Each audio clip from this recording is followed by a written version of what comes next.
Welcome to video Guru. Video गुरु में आपका स्वागत है और आज का जो सेशन है वो रीजनिंग का सेशन, जो कि वर्बल रीजनिंग के एक बहुत इंपॉर्टेंट टॉपिक जिसका नाम है स्टडी ऑफ अल्फाबेट। आप सब सोच रहे होंगे कि अल्फाबेट्स में ऐसा क्या है जिसको इससे अलग से पढ़ने की जरूरत है। मैं आपको बताऊं कि आप जब भी किसी भी एग्जाम की प्रिपरेशन करते हैं, आप बैंक एग्जाम की बात करें, आप एसएससी एग्जाम की बात करें, या फिर आप रेलवेज की बात करें, अदर स्टेट लेवल एग्जाम्स की बात करें, जहां पे आपके रीजनिंग सेक्शन के क्वेश्चन आते हैं, वहां पे ये टॉपिक बहुत इंपॉर्टेंट हो जाता है। और आप यही सोच रहे होंगे कि अल्फाबेट में ज्यादा से ज्यादा क्या बताएंगे।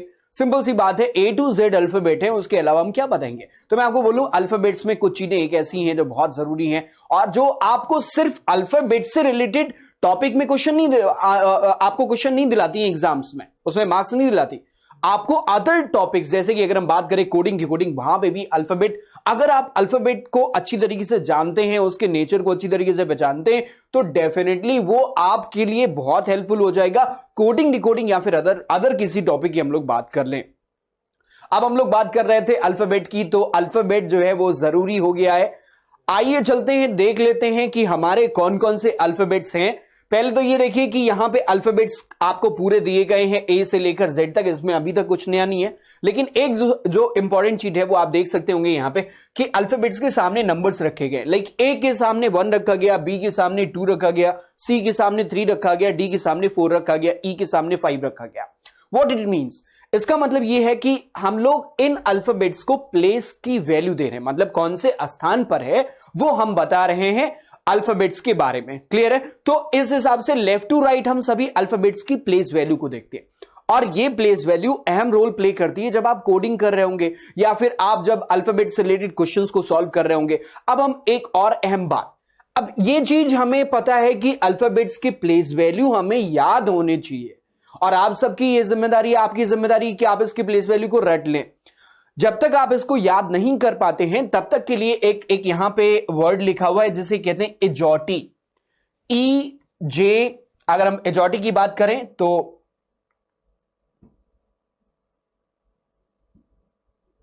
हां, यहां पे एक वर्ड लिखा हुआ है एजॉटी। तो यहां पे हम लोग बात कर रहे हैं एजॉटी की, ई जे 10।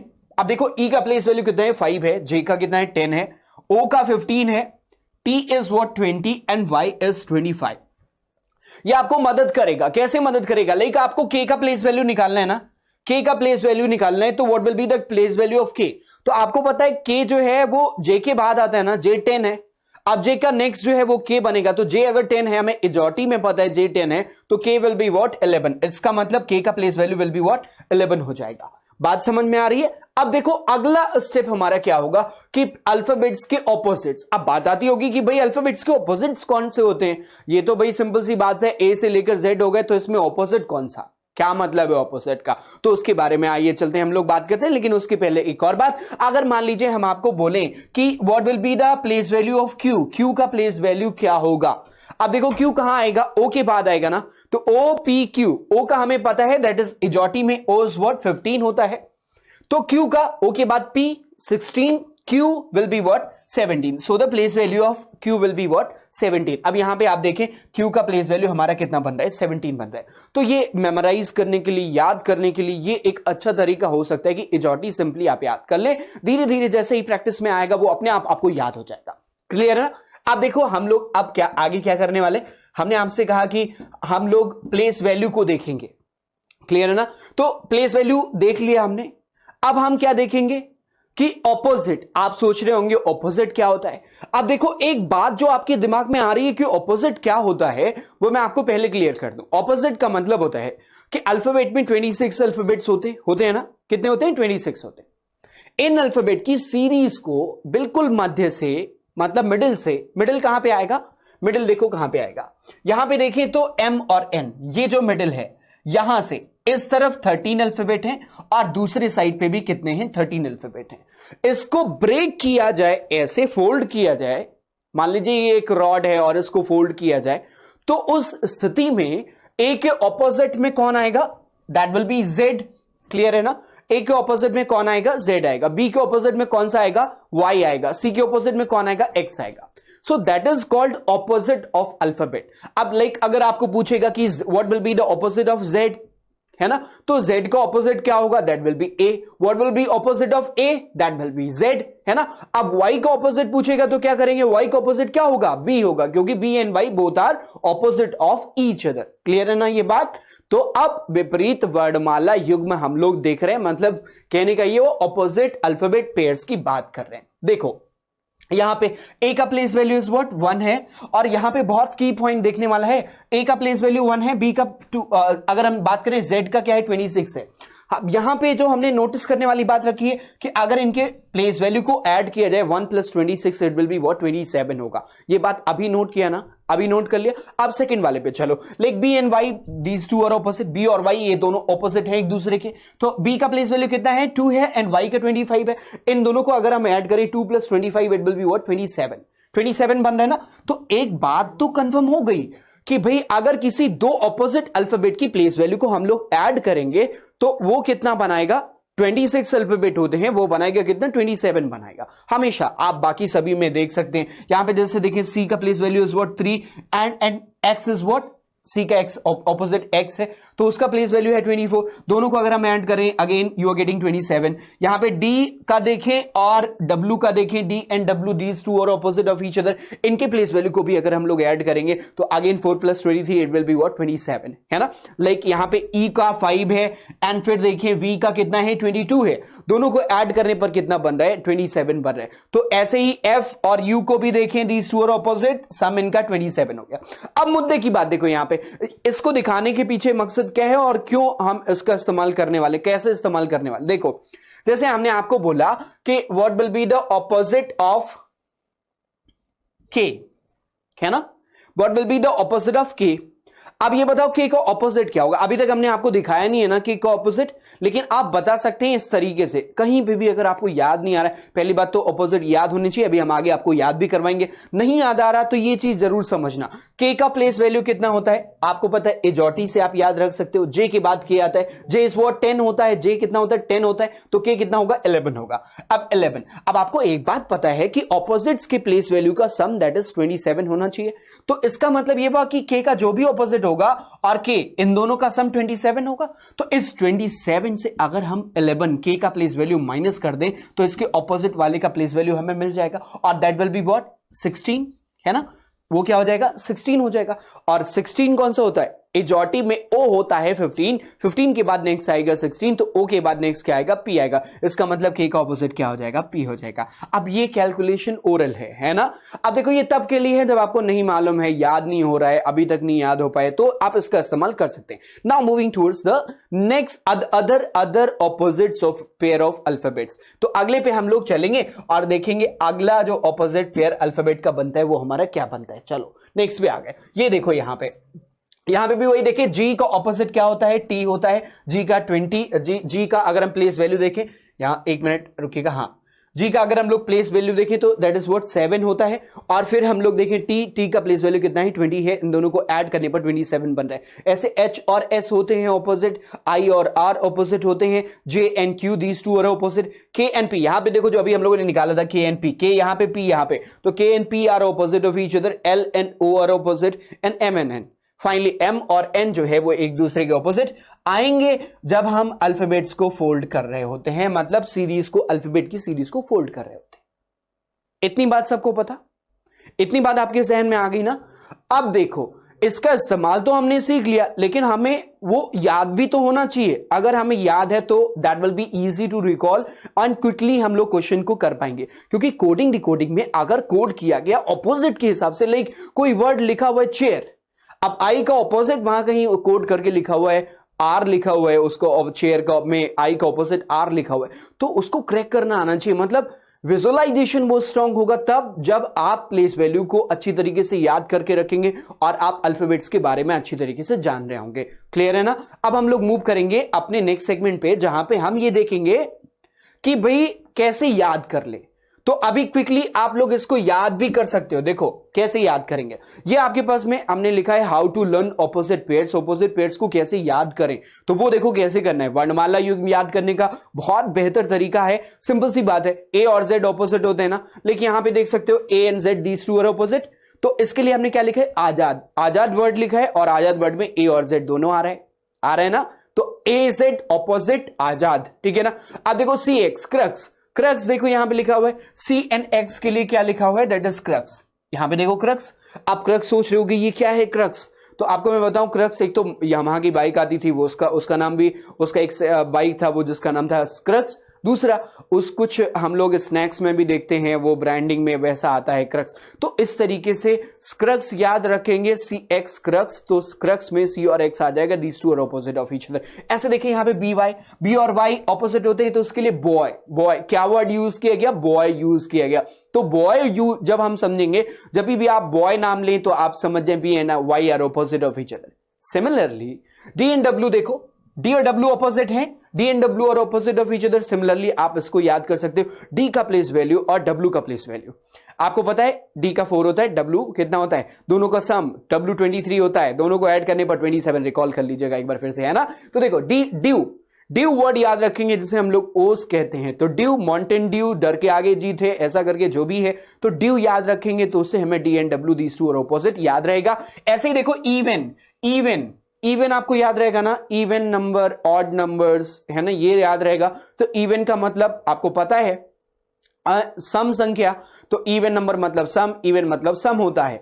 तो देखो इवन याद रहेगा, तो इवन यहां पे E और V ऑपोजिट होते हैं। फिर देखो FU याद करने का तरीका, फ्लू वर्ड याद कर लो। कौन सा याद कर लेंगे, फ्लू। आपको पता है ना अलग अलग फ्लूज होते हैं, हमें कोल्ड एंड फ्लू हो जाता है, विंटर्स में हम लोगों को ध्यान रखना होता है, तो दैट इज कॉल्ड फ्लू। अब अगर आपको याद है तो F और U these two are opposite of each other. Next की बात करें GNT, किसकी बात कर रहे हैं आप, GNT की। तो GNT देखो ग्रेट, क्या याद करेंगे, ग्रेट मतलब महान, तो ग्रेट याद कर लो तो GT याद हो जाएगा। सिमिलरली आप इसको ऐसे कह सकते हो, GT रोड भी होती है ना, आपको पता होगा, ग्रैंड ट्रैंक रोड, ऐसा करके, तो GT याद करेंगे तो ग्रेट याद रहेगा या फिर GT रोड याद रहेगा। GNT these two are opposite of each other.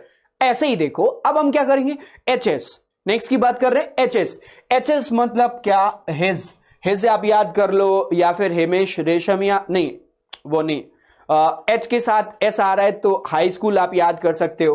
कौन सा याद कर सकते हो, हाई स्कूल याद कर सकते हो। तो H and S these two are opposite of each other, है ना। हाई स्कूल आपने पास आउट किया होगा, तभी आप इसकी प्रिपरेशन कर रहे हैं, है ना।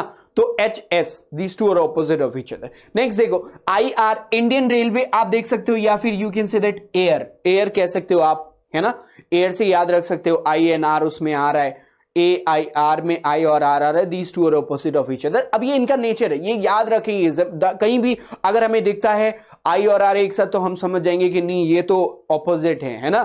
ऐसे JQ जंगल, JQ की अगर हम लोग बात करें तो JQ क्या होता है, जंगल क्वीन, है ना, क्या होता है, जंगल क्वीन, या फिर आप जैकलीन कह सकते हैं JNQ के लिए। फिर हम नेक्स्ट बात करने वाले किसकी, जंगल क्वीन के अलावा KP देखिए, कानपुर या फिर कपूर। KP हुआ क्या, कानपुर या फिर कपूर, यहां से याद कर सकते हैं KP, कानपुर या फिर कपूर, है ना। दोनों में ही K और P आ रहे हैं, these two are opposite of each other. तो जब भी कभी कोई कपूर नाम सुनना ना, तो समझ जाना K और P आ रहे हैं, दोनों एक दूसरे के ऑपोजिट है। या फिर कानपुर की बात करें जो उत्तर प्रदेश में एक सिटी है, तो वहां से भी आप याद कर सकते हैं। ऐसे ही सिमिलरली ये वाला सबको याद हो जाएगा, LO, it is written love जो है वो लव में LO आता है, बहुत फ्रीक्वेंटली आप इस्तेमाल करते हैं, तो यहां पे लव वर्ड में LO आ रहा है, these two are opposite of each other, correct है। आगे बढ़े, अब फाइनली जो है वो MN, दैट इज मैन, और मैन में M और N ऑपोजिट है। तो अभी तक हम लोगों ने बात किसकी करी, ऑपोजिट्स की बात करी, क्लियर है ना। देखो जितनी भी चीजें हैं इसमें अल्फाबेट्स में, अल्फाबेट का नेचर बहुत जरूरी है। अगर आप नेचर समझ रहे हैं अल्फाबेट का तो आपके लिए ज्यादा इजी हो जाता है। अब बात आती है क्वेश्चंस की, किस टाइप के क्वेश्चन हमारे एग्जाम में अल्फाबेट से बनते हैं। अब वो देखो कौन से बनते हैं। सबसे पहले यहां पे एक सीरीज रखी गई है, क्या रखी गई है, एक सीरीज रखी गई है। देखना ध्यान से सुनना, यहां पे एक सीरीज रखी गई है, कहा गया है in a series given below what will come at the place of question mark, प्रश्नवाचक चिन्ह के स्थान पर क्या आएगा। नीचे दी गई श्रृंखला में प्रश्नवाचक चिन्ह के स्थान पर क्या आएगा। तो देखो EGIK लिखा हुआ है। अब ये एक सीक्वेंस चलता है आपके अल्फाबेटिकल सीरीज के हिसाब से। तो अल्फाबेटिकल सीरीज में देखो यहां पे E था, फिर उसके बाद E से स्टार्ट हुआ ये सीरीज, और नेक्स्ट टर्म कौन सा आया, G आया। तो E के बाद कितने के गैप के बाद G आया, एक के गैप के बाद EF देन G। यहां पे F मिसिंग है, एग्री करते हो ना, एक का गैप। फिर G से I देखो, G के बाद H, एक का गैप, यहां पे H मिसिंग है, और फिर उसके बाद कौन सा है, I आया। फिर I के बाद देखो J मिसिंग है, J को छोड़कर किसको रखा गया, K को रखा गया। अब इसका मतलब K के बाद L को छोड़कर अगला एलिमेंट रखा जाएगा M। इट मींस जो हमारा इस क्वेश्चन का आंसर होना चाहिए वो क्या होना चाहिए, FGIK और M। It means the option number 2 will be the correct one for this one. तो इस तरीके से आपके एग्जाम में पूछा जाएगा, ऑप्शन दिया रहेगा, आपको ऑप्शन को चूज करना है और इस तरीके से सीरीज को ऑब्जर्व करके अल्फाबेट में देखना पड़ेगा। क्लियर। अब इसको प्लेस वैल्यू के हिसाब से भी देख सकते थे। ई का प्लेस वैल्यू कितना होता है, 5 होता है। जी का कितना होता है, 7 होता है। आई का कितना होता है, 9 होता है। फिर के का 11 होता है। तो देखो कितने के गैप पे चल रहा है, आप देखो 5, फिर उसके बाद 7, 2 का ऑल्टरनेट, 2 का गैप मतलब सेकेंड, +2 हुआ ना। फिर जी से आई 7 + 2 9, आई होता है 9। फिर आई से +2 करेंगे तो कितना हुआ, 11, दैट इज के +2 करेंगे तो के हुआ 11 +2 करेंगे तो 13 आएगा। एंड 13 इज व्हाट, एम होता है, सिंपल सी बात है। तो हमारा आंसर ऐसे भी क्या आएगा, एम आएगा। इसलिए प्लेस वैल्यू भी बहुत जरूरी है, ऑब्जर्वेशन इजी हो जाती है ना। चलो अब हम लोग चलेंगे अपने अगले क्वेश्चन की तरफ, और नेक्स्ट क्वेश्चन इसी से रिलेटेड आपके सामने ये रहा। अब देखो आप खुद वीडियो को पॉज करो और इस क्वेश्चन को सॉल्व करने की कोशिश करो। Like ACFJ and then question mark. इसमें देखने वाली बात यह है कि अगर AC रखा गया है तो देखेंगे, समझना यहां पे A से C जाने में एक अल्फाबेट का गैप है, दैट इज B। यहां पे एक अल्फाबेट मिसिंग है, कौन सा, B। देखो यहां पे A के बाद B मिसिंग है, ये A का गैप, करेक्ट है। फिर अगला रखा हुआ है C के बाद F रखा हुआ है। अब C का F मतलब C के बाद तो एक का गैप D, फिर E आना चाहिए था, पर वहां पे तो F रखा हुआ है। इसका मतलब इस बार इसने क्या किया ना, 2 का गैप कर दिया। C के बाद D और E को छोड़ा और फिर वो किस पे पहुंच गया, F पे पहुंच गया। तो यहां पे उसने किसको लिख दिया, F को लिख दिया। बात समझ में आई, 2 को छोड़ा। अब अगली बार इसका मतलब 3 को छोड़ना चाहिए इस हिसाब से। तो नेक्स्ट देखो, अब F के बाद GHI इन तीनों को छोड़कर वो किस पे पहुंच गया, J पे पहुंच गया। अब यहां पे 1 का गैप बनाया, यहां पे 2 का गैप बनाया, यहां पे 3 का गैप बनाया, तो नेक्स्ट वाले में कितने का गैप होना चाहिए, 4 का गैप होना चाहिए। तो J से आप अगले 4 एलिमेंट को छोड़कर 5वें पे जाएंगे, 4 का गैप क्रिएट करेंगे। तो J के बाद देखो कितना हुआ, J यहां पे 1 2 3 4 को छोड़ने के बाद कौन सा बनेगा, वो हमारे पास आएगा। तो J कितना होता है, J। अब इसको हम लोग अगर नंबर सीरीज में नंबर के हिसाब से कन्वर्ट कर लेते प्लेस वैल्यू, तो A को देखते कितना हुआ, 1 हुआ। C का प्लेस वैल्यू कितना होता है, 3 होता है। फिर देखो F का प्लेस वैल्यू कितना होता है, 5 होता है। कितना होता है, नहीं 5 नहीं होता, E का 5 होता है। C का F का कितना हुआ, 6 हो गया। अब हम देखें J का कितना होता है, 10 होता है। तो आप देखो इस हिसाब से 1 3 हुआ +2 करा गया, यहां पे 3 से 6 हुआ +3 किया गया, 6 से 10 पे +4 किया गया, 10 से अगले पे। अब देखो 6 से 4 क्या करेंगे, 6 से 7 8 9 और फिर उसके बाद 10 +4। यहां पे देखिए पहले बार A से C है ना, +2 किया गया, सॉरी माफ करिएगा, यहां पे +2 किया गया, यहां पे +3 +4 ऐसे करके आगे बढ़ रहे है ना। तो पहली बार +2 +3, अब पहले तो +2 किया गया, फिर +3 किया गया, फिर +4 किया गया। तो अगली बार +5 करेगा, तो 10 यहां पे लिखा हुआ है उसमें +5 करेगा, तो +5 करने पर कौन सा पहुंच जाएगा, 50। एंड 15 इज व्हाट, ओ ही तो होता है हमारा। तो हमारा इस क्वेश्चन का आंसर क्या बन जाएगा, ओ बन जाएगा। आता ही ना समझ में। अब देखो ऐसे ही कुछ और क्वेश्चन हमारे इस टॉपिक से बनते हैं, उन क्वेश्चंस को भी देखेंगे, लेकिन बहरहाल के लिए देखते हैं अपना अगला सवाल जो हमारा इस सीरीज से लेकर बनता है। देखो यहां पे थोड़ा इंटरेस्टिंग है, अब इसको भी पॉज करना और खुद से सॉल्व करना, फिर एक्सप्लेनेशन पे आना है ना। देखो अब यहां पे AZ लिखा हुआ है। अब देखो ऑब्जर्वेशन की बात है, अगर आपको ऑपोजिट्स याद है ना तो आपको क्विकली दिख जाएगा यहां पे हो क्या रहा है, AZ। फिर देखो CNX, these two are opposite of each other, AZ CX। फिर देखो F और U फ्लू याद आया ना, AZ आजाद याद आया, CX क्रक्स याद आया, FU दिखा तो फ्लू याद आया, JQ दिखा तो जंगल क्वीन याद आया, या फिर जैकलीन याद आया।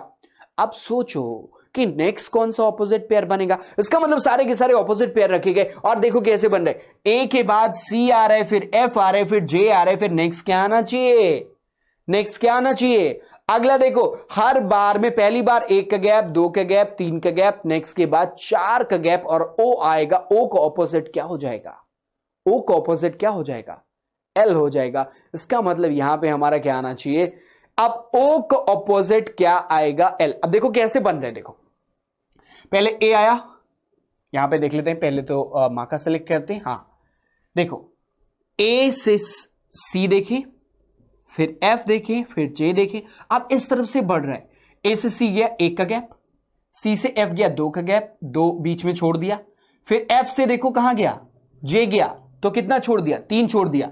अब जे से कितना होगा, 4 छोड़ देगा, 1 2 3 और 4 छोड़ेगा, तो अगला कहां जाएगा, ओ पे जाएगा। और यहां ऑप्शन बहुत क्लोज रखा गया, तो यहां पे पहला लेटर क्या होना चाहिए, ओ होना चाहिए, मतलब नेक्स्ट में पहला लेटर ओ आना चाहिए, एंड देन ओ का ऑपोजिट क्या हो जाएगा, एल हो जाएगा। तो यहां के ओ एल आएगा। Option number 5 will be the correct one. यहां पे देखो ऑप्शन नंबर 1 भी रखा हुआ है, जिसमें एल ओ ऑपोजिट पेयर रखे हुए, वही वाले पर रिवर्स ऑर्डर में।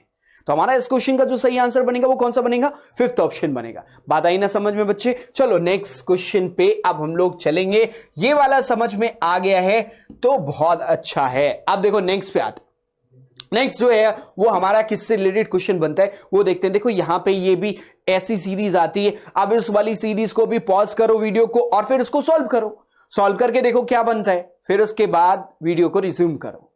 अब देखते हैं इसका सोल्यूशन क्या बनेगा। देखो इसमें क्या हो रहा है, अभी तक जितना भी देखा उसमें भी एक बात समझ में आएगी। यहां पे देखो बी, फिर उसके बाद बी प्लस 1c, फिर बी सी डी, फिर बी सी डी ई।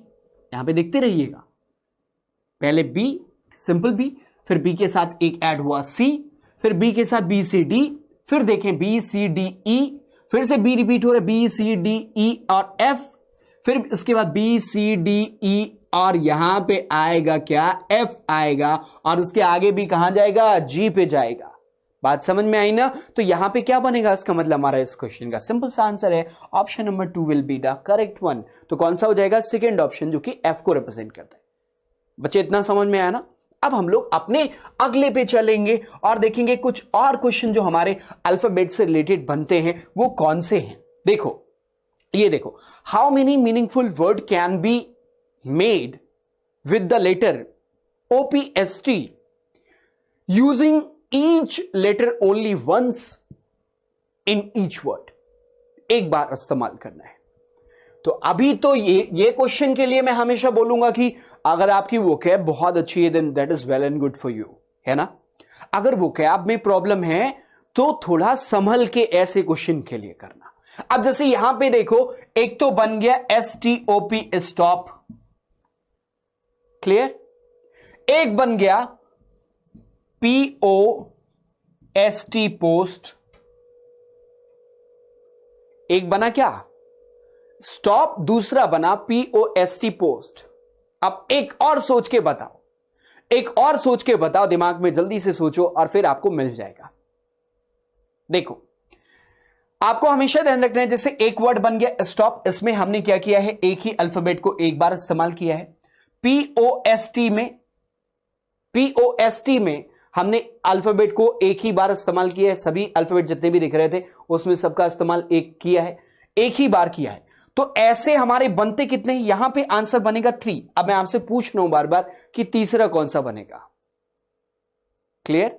तीसरा कौन सा बनेगा, पोस्ट हो गया, स्टॉप हो गया, स्पॉट, तीसरा बनेगा स्पॉट। तो अगला जो हमारा तीसरा क्या है वो कौन सा है, स्पॉट, SPOT स्पॉट, किसी को स्पॉट कर लेना। तो ऐसे कितने बन रहे हैं, हमारे पास 3 बन रहे हैं। तो इसका मतलब हमारा इस क्वेश्चन का आंसर क्या बनेगा, मोर देन 3 बनेगा। अब चलो चलते हैं भाई, यहां तक तो हो गया। हम लोग चलेंगे अपने अगले सवाल की तरफ। नेक्स्ट देखते हैं इससे रिलेटेड कौन सा क्वेश्चन हमारे एग्जाम में पूछा जा सकता है। यहां पे लिखा हुआ है, if all the letters in the word signature are arrange according to English alphabetical order, then the position of how many letter will remain unchanged after rearrangement। देखो बहुत सिंपल सा क्वेश्चन होता है और ये एग्जाम आपके एग्जाम में 1 number देखे जाता है। जैसे लिखा हुआ सिग्नेचर, सिग्नेचर में जितने भी अल्फाबेट्स है ना, इन अल्फाबेट्स को आपको क्या करना है, अल्फाबेटिकल ऑर्डर में अरेंज करना है। मतलब लेफ्ट टू राइट आप अल्फाबेटिकल ऑर्डर में अरेंज करेंगे। तो सबसे पहले तो भाई एक काम करो, सिग्नेचर को ऐसे ही लिख लो, SIGNNATURE,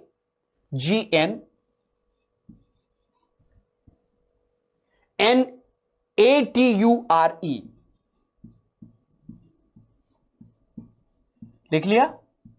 अब इन अल्फाबेट्स को हम लोग प्लेस वैल्यू, मतलब आप कहें कि जैसे अल्फाबेटिकल डिक्शनरी ऑर्डर होता है ना, अल्फाबेटिकल ऑर्डर वैसे रखेंगे। तो अल्फाबेटिकल ऑर्डर के हिसाब से तो सबसे पहले आना चाहिए ए को, करेक्ट है ना। सबसे पहले कौन सा आएगा, ए आएगा। फिर देखो अगला कौन सा है, हमारे पास ई है। नेक्स्ट कौन सा है, ई है, उससे बड़ा। फिर देखिए नेक्स्ट कौन सा दिख रहा है, जी दिख रहा है। भाई ए हो गया हमारा, ये हो गया, ई हो गया, फिर नेक्स्ट कौन सा हुआ, जी हुआ। अब आप सोच रहे होगे तो ये तो 3 हो गए, फिर उसके बाद अगला कौन सा आएगा, जी के बाद। जी के बाद देखें तो आई आता है, तो यहां पे जी के बाद जो अगला प्रेजेंट है वो कौन सा प्रेजेंट है, आई प्रेजेंट है, GHI। अब देखो आई के बाद JKLMN, इनमें से कौन सा मिला, N मिला, तो इसका मतलब नेक्स्ट हमारा कौन सा हो जाएगा, N हो जाएगा। यहां से N को भी कैंसिल कर दिया, ठीक है ना, तो N हो गया। अब देखो अगला OPQR, आई तो पहले से ही कैंसिल हो चुका है, OPQR। अब देखो इसमें से कौन सा मिला, OPQR, R मिला। अगला तो हमारा यहां पे क्या आना चाहिए, T के तुरंत नीचे R आना चाहिए। अगला कौन सा आना चाहिए, R। फिर उसके बाद देखें R के बाद कौन सा आता है, S। यहां पे S भी लिखा हुआ, तो उसके बाद हम लिखेंगे S। फिर डिक्शनरी ऑर्डर में हम किसको लिखेंगे, T को लिखेंगे, और फाइनली किसको लिखेंगे, U को लिखेंगे। अब इस तरीके से देखो कितने का प्लेस यहां पे पूछा गया है, तो पुनर्व्यवस्था के बाद कितने अक्षरों का स्थान अपरिवर्तित रहा। अब देखो ऊपर नीचे हमने लिखा है ना, तो इसमें देखो कौन कौन सा उसी जगह पे आ रहे जहां पे होना चाहिए। एक तो पहले आपको दिख रहा होगा जी, जी पहले भी उसी स्थान पे था, अभी भी वही स्थान पे जहां पे उसको पहले था वहीं पे अभी भी है। और इसके अलावा क्या कोई मिल रहा है, देखो NIANTRUS मिल रहा है, RT मिल रहा है, EU मिल रहा है, पर कोई नहीं मिल रहा है। तो कौन सा मिला, 1 मिला। इसका मतलब इस क्वेश्चन का सही उत्तर हमारा क्या हो जाएगा, 1 हो जाएगा। Option number 1 will be the correct one. चलो नेक्स्ट पे चलते हैं अपने अगले सवाल की तरफ। अगला सवाल जो हमारा इससे रिलेटेड बनता है वो क्या है, वो देख लेते हैं। यहां पे कह रहे how many pair of letters are there in the word tournament, each of which has as many as letter between them as an alphabetical order. नहीं समझे, ध्यान से सुनो। ये क्वेश्चन वो होता है जहां पे आपसे बेसिकली जैसे बोला गया कि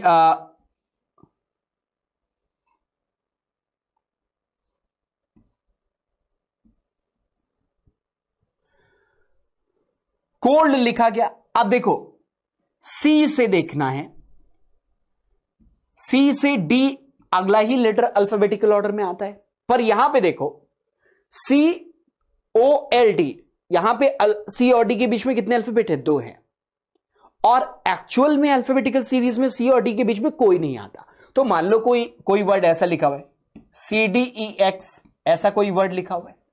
अब देखो CDEX, यहां पे सी और डी के बीच में कितने हैं, 2 आ रहे हैं, जबकि एक्चुअल अल्फाबेटिकल ऑर्डर में सी और डी के बीच में कोई अल्फाबेट नहीं आते, तो ये पेयर काउंट नहीं होगा। अब काउंट कैसे होगा, मान लो इस वर्ड में देखो सी और डी के बीच में उतने ही अल्फाबेट है जितने एक्चुअल अल्फाबेट में होते हैं। अब देखो डी और ई के बीच में, यहां पे देखो सी और डी के बीच में एक्चुअल अल्फाबेट में कोई भी लेटर नहीं होता, यहां पे भी नहीं है। डी और ई में भी डी के बाद तुरंत नेक्स्ट आता है कौन सा, ई, और यहां पे भी डी के तुरंत बाद नेक्स्ट कौन सा आ रहा है, ई। वहां पे भी 0 लेटर होते हैं उनके बीच में, यहां पे भी 0 लेटर हैं, तो इसका मतलब डी और ई भी काउंट हो गया हमारा, करेक्ट है ना। तो 2 पेयर मिल गए। ऐसे ही आपको पेयर काउंट करने होते हैं कि उनके बीच में उतने ही पेयर जितने की एक्चुअल अल्फाबेटिकल सीरीज में होते हैं। अब यहां पे जैसे हमारा जो वर्ड लिखा हुआ है ना, वो कौन सा वर्ड लिखा हुआ है, टूर्नामेंट, TOURNAMEN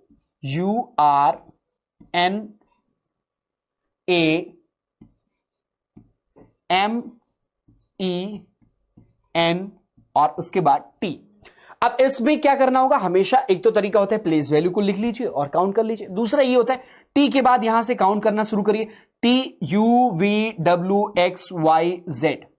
अगर कोई भी मैच मिल रहा है तो ठीक है, नहीं मिल रहा तो छोड़ देंगे। जैसे टी के बाद हमने पढ़ा यू, यहां पे यू नहीं है तो पेयर नहीं मिला, जहां पे जो बोलेंगे वही अगर मिलता है तो पेयर हो गया। तो टी के बाद UVWXYZ नहीं मिल रहा है, छोड़ देंगे, उसके बाद आगे नहीं जाएंगे, जेड के बाद, ध्यान रखना। अब ओ से देखिए OPUQ यहां ओ से स्टार्ट किया, PQRSTUVW नहीं मिल रहा है। आगे चलेंगे, ओ से लेफ्ट साइड में भी चेक करेंगे, ओ से P इधर भी नहीं मिल रहा है। यू से देखें, UVWXYZ नहीं मिला, छोड़ दिया। यू से लेफ्ट साइड में UVW नहीं मिल रहा है। आर से देखें, RSTUVWX नहीं मिल रहा है, यहां से भी RSTU यहां पे भी नहीं मिल रहा है। एन से देखेंगे, एन से स्टार्ट करेंगे, एम के बाद एन आता है, NOPQRS नहीं मिला। इधर से देखेंगे, एन के बाद OPQR नहीं मिल रहा है। अगला देखिए, ए से ABCDE नहीं मिल रहा है। ए से इस तरफ भी चेक कर लेंगे, BCDEF नहीं मिल रहा है कोई भी, तो यहां से भी अभी कोई पेयर नहीं मिला। एम से देखेंगे, MNOP नहीं मिल रहा है, इधर देख लेंगे। एम के बाद NOPQRS नहीं मिला कोई भी अभी तक मैच। फिर देखेंगे ई से, EFG नहीं मिल रहा है, इधर देखेंगे। ई के बाद FGHIJKL नहीं मिला कोई भी। एन से देखेंगे, MNO इधर से देख लेंगे। एन के बाद O, इधर OPQRSTUV नहीं मिला कोई भी, छोड़ देंगे। फिर से टी से देखेंगे, TUVWXYZ आगे नहीं बढ़ेंगे, तो कोई भी नहीं मिला यहां पे पेयर, तो इसका मतलब हमारा क्या हो जाएगा, option number 1 will be what, none. मतलब हम सही उत्तर क्या मार्क करेंगे इस क्वेश्चन के लिए, नन। और अगर कोई पेयर मिलता तो उसको हम काउंट कर लेते हैं। समझे ना बात को। अब हम लोग चलेंगे अपने अगले क्वेश्चन की तरफ और देखते हैं हमारा नेक्स्ट क्वेश्चन क्या कहता है। अब यहां पे आप देख सकते हैं ये वाला जो क्वेश्चन हमारे सामने, इस वाले क्वेश्चन में क्या बोला गया है, यहां पे देखें, ये कह रहा है कि if all the letters in the word community are arranged according to English alphabetical order, the position of how many letter will remain unchanged after rearrangement। अभी आपको पता होगा एक क्वेश्चन इस तरीके से हम लोगों ने किया था, तो ये उसी तरीके का क्वेश्चन है, आपके सामने है। इस क्वेश्चन को आपको करना है और इसको सॉल्व करके इसका उत्तर आप जरूर समझिएगा। अगला जो सेशन होगा हमारा, उस सेशन में हम लोग इसी को कंटिन्यू करेंगे और आगे हम लोग बात कर रहे होंगे अल्फाबेट से रिलेटेड, अल्फाबेटिकल सीरीज से रिलेटेड, मिसलेनियस सीरीज से रिलेटेड, अल्फाबेट ग्रुपिंग और नंबर ग्रुपिंग से रिलेटेड क्वेश्चन के बारे में। तो आज के लिए वीडियो गुरु में आपके पास बस इतना ही। Thank you so much for connecting with us. Stay tune, will be back very soon.